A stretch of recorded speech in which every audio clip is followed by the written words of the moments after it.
تو جواب دے رہے ہیں۔ تو اعتراض لکھ کے جواب دینے کے لیے اگر پیر صاحب کو امکان خطا کے سوا کوئی لفظ نہیں ملا تو تم لفظ کوئی ڈھونڈ کے دے دو۔ اور وہ جو بات ماضی کی ہے جس پر پھر امکان خطا کا لفظ بولا جائے، جس کی تشریح وقوع میں کی، تو یہاں امکان خطا کی جگہ صدیق اکبر رضی اللہ تعالیٰ عنہ کی شان کو بچانے کے لیے، اور صرف ان کی شان نہیں، سیدہ زہرا پاک کی شان کو بچانے کے لیے کہ جن کا نام لے کر حملہ کیا جا رہا ہے اور ان کو اذیت ہے کہ میرے نام کی آڑ میں یہ کیوں صدیق اکبر رضی اللہ تعالیٰ عنہ پہ حملہ کر رہے ہیں، یہ ہے وجہ کہ جہاں جا کر یہ لفظ پیر سیدنا میر علی شاہ صاحب رحمۃ اللہ علیہ نے بولے، جواب کے محاذ پہ کھڑے ہوئے، اور جب آج ہم کھڑے ہوئے تو ہم نے ان کے اقتداء میں بولے اور وہ تشریح کی، لیکن جو اس محاذ کے بگھوڑے ہیں، بگھوڑا میں کہہ رہا ہوں اور میں پوچھنا چاہتا ہوں کہ سیفی علی نے جب حضرت صدیق اکبر رضی اللہ تعالیٰ عنہ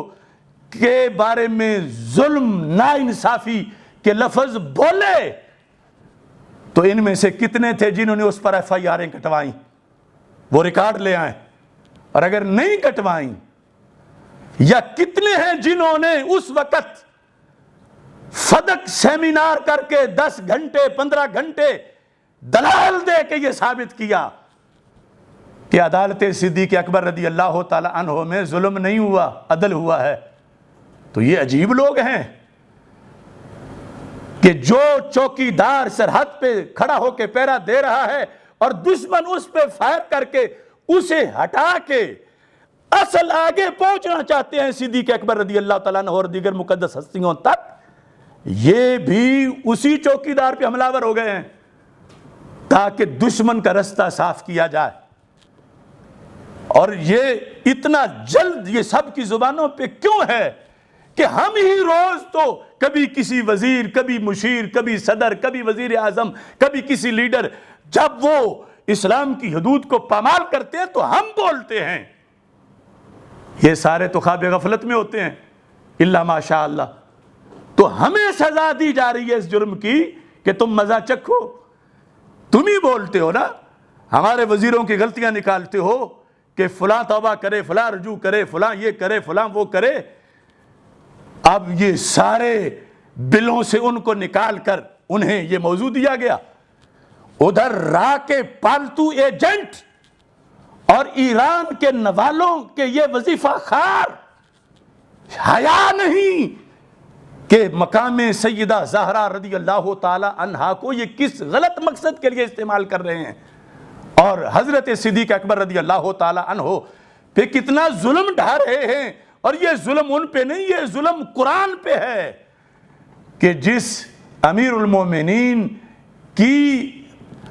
خلافت میں قرآن اکٹھا ہوا، جب وہ خود ظالم ہے تو ان کا اکٹھا کیا قرآن کیسے صحیح ہوگا معاذ اللہ۔ اس محاذ پہ کھڑے ہو کر ہم نے جواب دیا، اور پھر بھی اس انداز میں بے گناہ بے خطا سیدہ زہرا رضی اللہ تعالی عنہا، چونکہ خطا جب گناہ کے ساتھ بولا جاتا ہے تو اس سے بوئے گناہ آتی ہے، تو اس بنیاد پر ہم بار بار اگرچہ مطلقاً بات ہو تو پھر بھی نسبت خطا آپ کی طرف نہیں کرتے، اگرچہ باغ فدق کا ذکر ہو پھر بھی نہیں کرتے، جب جوابی طور پر ظالموں کا رد کر رہے ہوں تو پھر بھی آپ کو بے خطا اور بے گناہ ہی سمجھتے ہیں، اور جواب دیتے وقت وہ لفظ استعمال کیے گئے جو امکان خطا کی شکل میں سیدنا پیر مہر علی شاہ صاحب رحمۃ اللہ علیہ نے استعمال کیے، کہ مطلب یہ تھا کہ قول سیدہ فاطمہ رضی اللہ تعالی عنہا قطعیت میں قول نبی نہیں ہے کہ آگے حضرت صدیق اکبر پر یہ چڑھائی کر دی جائے معاذ اللہ۔ تو یہ تھا کہ ان روافض کا اس مسئلے میں یہ کہنا کہ حضرت سیدہ رضی اللہ تعالی عنہا خطا اجتہادی سے پاک ہیں، اس سے مقصد ان کی شان طیبہ ظاہرہ بیان کرنا نہیں،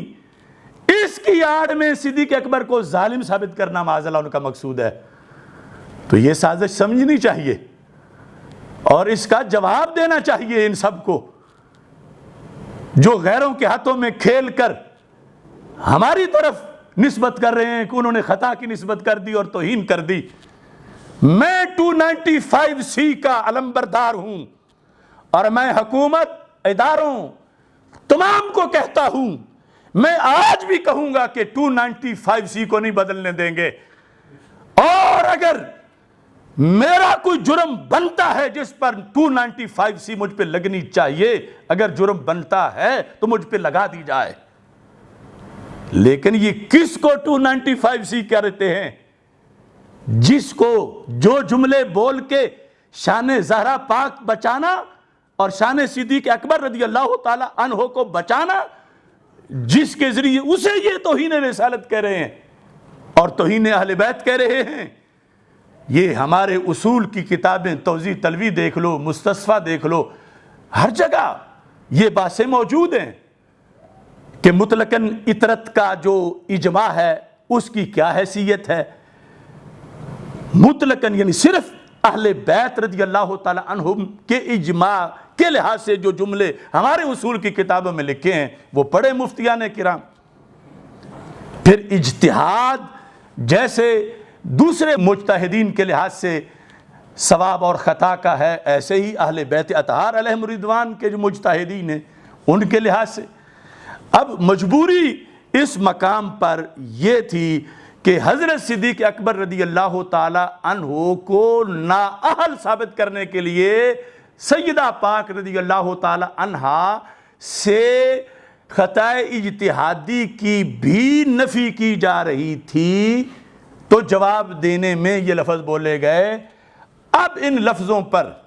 جس نے خط لکھنا ہے وہ سوال کے جواب کی شکل میں مجھے بتا دیں، اور ہر ایک کا مجھے ادب احترام ہے، لیکن یہ سمجھے ہی نہیں جا رہا کہ وہ جس سٹیج پر رجوع کروانا چاہتے ہیں وہاں تو ہمارا اپنا مذہب نہیں کہ خطا کی نسبت کی جائے۔ پاک فدق کو بیان کرتے ہوئے ہمارا اپنا مذہب نہیں کہ نسبت خطا سیدہ فاطمہ رضی اللہ تعالی عنہا کی طرف کی جائے۔ ہم تو بعد میں جواب دیتے وقت بھی بے خطا بے گناہ سیدہ زہرا رضی اللہ تعالی عنہا کا نعرہ لگا رہے ہیں، اور مجبوری اس میں یہ ہے کس چیز کو، یہ جو امکان خطا کا لفظ پیر صاحب نے بولا کس چیز کو بیان کیا؟ یہ بحر العلوم میں ہے کہ روافظ کہتے ہیں اہل البیت معصومون عن ذالک کلہ من انواع الذنوب و انواع الخطاء، کہ روافظ کے نزدیک اہل بیت رضی اللہ تعالیٰ عنہ ہر خطا سے پاک ہیں، یعنی ہر میں وہ آ گئی خطا اجتہادی، ہر تو خطا اجتہادی سے پاک مانو تو معصوم مانا جا سکتا ہے ان کے نزدیک۔ وَيَدَّعُونَ أَنَّ فَتْوَهُمْ كَقَوْلِ الْأَنْبِيَاءِ علیہم السلام فی وجوب الاتباع، کہ اہل بیت رضی اللہ تعالیٰ عنہ کا فتویٰ قول انبیاء کی طرح ہے وجوب اتباع میں۔ تو اب جب کہا جائے گا کہ اہل بیت رضی اللہ تعالیٰ عنہ کا فتویٰ قول انبیاء کی طرح نہیں ہے تو کیا یہ توہین ہوگی؟ نہیں، یہ دین ہے۔ نبوت کا دروازہ سرکار پہ بند ہو گیا۔ سیدہ طیبہ طاہرہ رضی اللہ تعالی عنہا بالیقین سرکار کے جگر کا ٹکڑا ہیں، مگر اس کا یہ مطلب نہیں کہ جیسے سرکار معصوم ہے تو پھر ٹکڑا بھی معصوم ہے۔ اس پہ تو لازم آئے گا کل نبی ہے تو پھر جز بھی نبی ہو، پھر تو نبوت کا دروازہ بند ہی نہیں ہوگا۔ اب جب یہ ہم دین کی حفاظت کے لیے جملہ بولیں گے کہ روافظ کہتے ہیں کہ اہل بیت اطہار سیدہ پاک رضی اللہ تعالی عنہا کا فتویٰ یوں ہے جیسے قول انبیاء علیہ السلام ہوتا ہے، تو ہم جواب میں کہیں گے نہیں،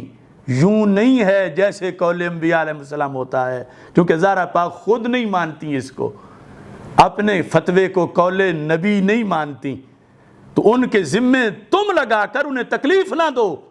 اور پھر اس کے ذریعے سے تم حضرت صدیق اکبر رضی اللہ تعالیٰ عنہ پر حملہ کر کے اتنا بڑا اسلام کا نقصان نہ کرو کہ پورے قرآن پر تم حملہ کر جاؤ گے۔ تو یہ ہے جواب دینے کا مقصد کہ جب وہ امکان خطا نہیں مانتے تو کوئی کہ تمہیں کیا تکلیف ہے، تم بھی نہ مانو، تو ہم کہتے ہیں یہ ہے کہ امکان خطا اجتہادی نہ مان کے وہ کہہ رہے ہیں کہ سیدہ طیبہ طاہرہ رضی اللہ تعالی عنہا کا فرمان یہ فتوی رسول علیہ السلام ہے، لہذا مانگنا ہی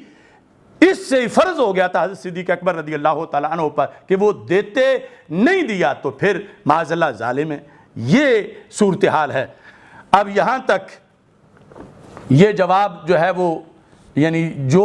امکان خطا کا لفظ جواب میں لکھا پیر سیدنا مہر علی شاہ صاحب رحمۃ اللہ علیہ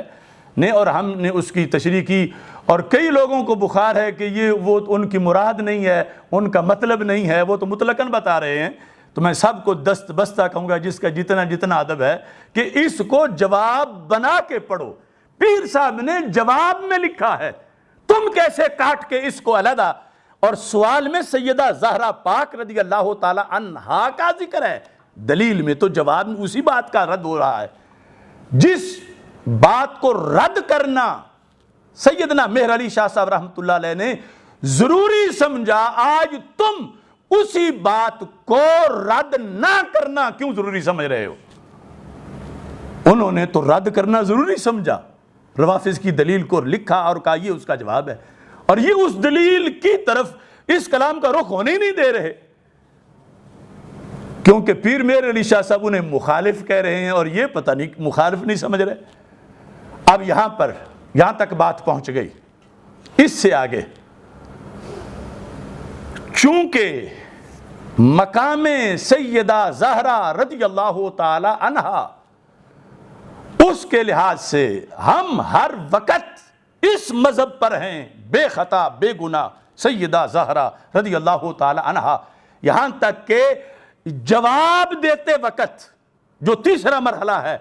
جو لفظ امکان خطا اور اس پر پھر آگے اس کی تشریح کے بولے گئے، آج اس گفتگو میں میں ان لفظوں کی جگہ اور لفظ دے رہا ہوں، یعنی لفظ امکان خطا یا پھر اس کی آگے تشریح، اس کی بھی یہ بھی نہ بولے جائیں اور جواب بھی دیا جائے کہ جس وقت روافظ یہ کہیں گے کہ سیدہ طیبہ طاہرہ رضی اللہ تعالی عنہا معصومہ ہیں، ناجائز کام کا ارتکاب نہیں کر سکتی تھیں، خطا کا امکان ہی نہیں تھا، خطا اجتہادی بھی نہیں کر سکتی تھیں، تو ہم جواب میں لفظ خطا، وہ مخصوص اجتہادی خطا، وہ جو کہ عیب نہیں، وہ جو کہ گناہ نہیں، وہ جو کہ ایک اجر و ثواب ہے، لیکن چونکہ کچھ عوام کو اس میں گمراہ کیا جا رہا ہے، عوام تو کیا خواص کو بھی، تو میں کہتا ہوں جواب دیتے وقت جہاں سیدنا پیر مہر علی شاہ صاحب رحمۃ اللہ علیہ نے امکان خطا لکھا اور پھر اس کی آگے تشریح کی گئی، میں آج کی گفتگو میں یہ اعلان کر رہا ہوں کہ ہم اب جواب میں عوام کے اعتقاد کے تحفظ کے لیے نہ امکان خطا بولیں گے نہ اس کی تشریح بولیں گے، بلکہ جب وہ کہیں گے روافظ کہ مخدومہ کائنات سیدہ کائنات رضی اللہ تعالی عنہا معصومہ ہیں اور ابو بکر صدیق جو ہے انہوں نے فدق نہ دے کے معاذ اللہ ظلم کیا، تو ہم جواب میں لفظ خطا لائے بغیر کہیں گے کہ سیدہ معصومہ نہیں ہیں اور ابو بکر صدیق ظالم نہیں ہیں، یعنی امکان خطا یا اس کی تشریح کی جگہ یہ جملہ کہ سیدہ طیبہ طاہرہ رضی اللہ تعالی عنہا فاطمۃ الزہرا رضی اللہ تعالی عنہا کروڑ شانوں کی مالک ہیں مگر معصومہ نہیں ہیں کہ ان کے مطالبہ پر جب نہ دیا گیا فدق تو صدیق اکبر ظالم بن جائے، نہیں، سیدہ طیبہ طاہرہ رضی اللہ تعالی عنہا معصومہ نہیں ہیں، اور حضرت ابو بکر صدیق رضی اللہ تعالی عنہ آپ کے پیکر میں ظلم کے کروڑویں حصے کا کروڑواں حصہ بھی نہیں ہے، اور فدق کے معاملہ میں آپ کا فیصلہ وہ قرآنی فیصلہ ہے، ایمانی فیصلہ ہے، جس پر ساری آل نے پہرا دیا ہے اور سارے اصحاب نے پہرا دیا ہے۔ تو یہ ہے کہ وہ جو لفظ مشروط طریقے سے محمود معنی میں مخصوص وقت کے لیے جواب دیتے وقت بولا گیا، لکھا پیر سیدنا مہر علی شاہ صاحب رحمۃ اللہ علیہ نے، ہم نے اس لفظ کی جگہ اب اور لفظ لکھ کے عوام کو کوئی مغالطہ نہ دے، یہ نعرہ لگا دیا، بے خطا بے گناہ سیدہ زہرا رضی اللہ تعالی عنہا۔ اللہ تعالیٰ سب کو سمجھنے کی توفیق عطا فرمائے۔ وآخر دعوایا ان الحمد للہ رب العالمین۔